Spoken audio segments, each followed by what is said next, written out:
Sa US inilulubog nila sa karagatan ang mga retiradong tangke at armored vehicles.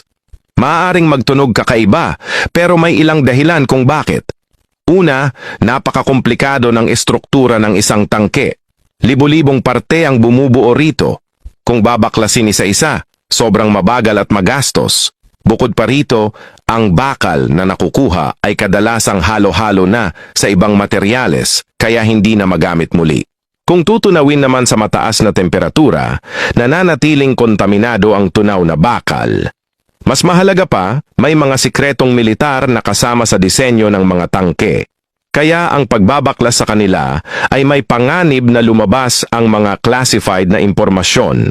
Sa halip na gumastos ng malaki para i-disassemble ang mga ito, mas mabilis at mas ligtas na ilubog na lang sa dagat. Sa paglipas ng panahon, ang mga dambuhalang makinang bakal na ito ay nagiging artipisyal na mga bahura, tahanan ng mga isda at iba pang yamang dagat na nakakatulong pa sa pangingisda ng mga lokal. Kaya mula sa parehong perspektibong militar at pangkalikasan, ito ay isang panalo. Sa rehiyon ng Eden sa China, may isang grupo ng mga tao na baka ikagulat mo ang trabaho. Ginugugol nila ang maraming oras sa maingat na pagsusuri ng mga bato. Hindi lang basta mga bato ang mga ito. Ginagamit silang pangtayo ng hardin, pangdekorasyon, at kahit sa pagpapatayo ng mga gusale. Pero ang tunay na espesyal dito ay dahil ang ilan sa mga simpleng batong ito ay may tinatagong kayamanan sa loob, mataas na uri ng jade. Ang jade ay maaaring maibenta sa napakataas na halaga sa merkado, minsan umaabot pa ng daan-daang libong dolyar para sa isang piraso lang. Para matagpuan ang mga ganitong hiyas, gumamit ang mga lokal na kumpanya ng matalinong sistema na pinagsasama ang makabagong scanning equipment at ang matatalim na mata ng mga bihasang lokal. Bawat bato ay sinusuri ng mabuti para masigurong walang mahalagang jade ang makakaligtaan. Maaaring mukhang paulit-ulit at nakakapagod ang trabahong ito. Pero ang bawat piraso ng jade ay bunga ng tiyaga at kasanayan na sumasalamin sa malalim na koneksyon ng tao at kalikasan. Yung mga lokal sa Thailand ay nakagawa ng kakaibang tatlong gulong na sasakyan. Sa harapan nito ay may dalang mahabang tubo na parang kanyon. Pero sa katotohanan, ang makinang ito ay isang mobile water pump na espesyal na dinisenyo para sa operasyon ng mga palaisdaan. Malaki ang industriya ng aquaculture sa Thailand at ang mga palaisdaan ay kailangang regular na punuin, alisan ng tubig o linisin. Ang maliliit na household pump ay madalas na mabagal at hindi epektibo, kaya naimbento ang high-capacity mobile pumping vehicle na ito. Pinapagana ito ng isang 6-cylinder diesel engine na may turbocharger. Ang makina ay nagpapaikot ng malaking impeller gamit ang transmission shaft at ang mabilis na pag-ikot ng impeller ay lumilikha ng malakas na puwersa na mabilis, na humihigop at nagtatapon ng tubig palabas ng palaisdaan. Napakaganda ng performance nito. Sa loob lamang ng halos isang oras, kaya nitong alisan ng tubig ang buong palaisdaan na may lawak na ilang libong metro kwadrado.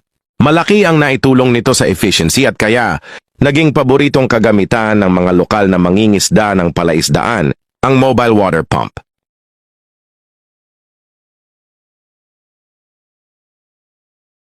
Alam mo ba kung bakit? Isang toneladang diesel pile hammer ay kayang bumalik ng madali. Simple lang ang istruktura nito pero napakatalino ng disenyo. Kapag ito ay gumagana, isang crane ang nag-aangat ng mabigat na silindro, minsan umaabot pa ng ilang tonelada, mataas sa hangin at hinahayaang bumagsak ng malaya gamit ang sarili nitong bigat. Habang bumabagsak ang silindro, ang connecting rod sa gilid ay nagtutulak sa lever sa ibaba na eksaktong nag-i-spray ng diesel mula sa fuel tank papunta sa combustion chamber.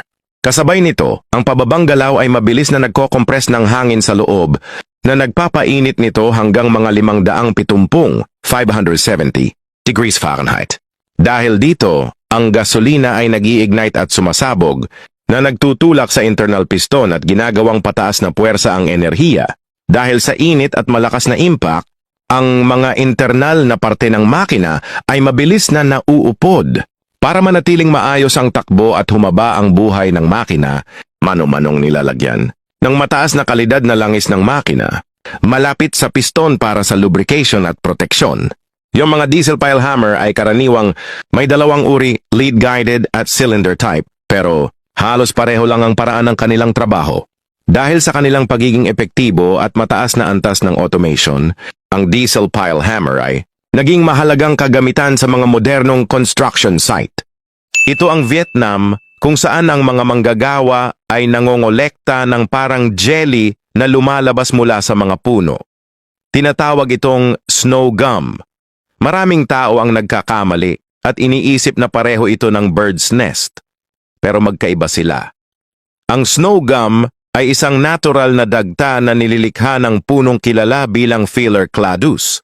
Para makolekta ito, gumagawa ang mga manggagawa ng maliit na butas sa puno at naglalagay ng spout na gawa sa pinutol na plastik na bote para dumaloy ng malinis ang dagta at hindi mahalo ng balat ng kahoy. Kapag bagong labas, malinaw ang dagta pero unti-unting nagiging dilaw kapag na-expose sa hangin. Pagkatapos makolekta, dumadaan ito sa ilang manumanong proseso. Tinatanggal ang dumi, ginagawang strips, pinatutuyo sa araw, at pinuputol sa maliliit na butil para itago. Para kainin, binababad muna sa tubig ang butil hanggang lumaki, tapos pinapakuluan sa mahinang apoy. Kahit mukhang simple, ang snow gum ay tradisyonal na pagkain sa Vietnam at madalas ginagamit sa matatamis na sabaw o pampalusog na putahe. Kumikislap ang talim at buong labong ang malinis na nahuhulog sa basket. Makinis ang hiwa, lumilitaw ang malambot na gatas puting laman. At sa sandaling iyon, para bang na-preserve ang kasariwaan sa katahimikan ng isang umagang tagsibol sa Bamboo Grove. Mabilis tumubo ang labong, ilang pulgada sa isang araw. Kapag hindi natimingan, tumitigas ang hibla at nasisira ang tekstura.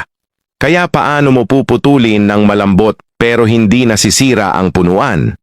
Maagang maaga sa umaga, dala ang matibay na basket sa likod, hanapin ang mga usbong na sumisilip pa lang.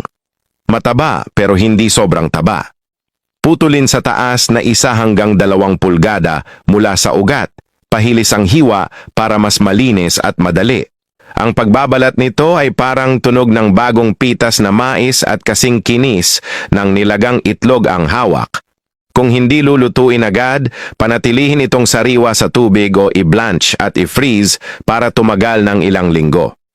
Sa ilang lugar, ang pag-aani ng labong ay ritual ng pamilya tuwing tagsibol, hindi lang sariwang pagkain ang iuuwi mo, kundi isang buong panahon ng init at alaala. Mag-ani ng tama at katamtaman para mas tumibay ang kawayan at makinabang din ang mga hayop sa paligid. Kung bibigyan ka ng pagkakataon, gusto mo rin bang subukan ang sarili mong tikim ng tagsibol?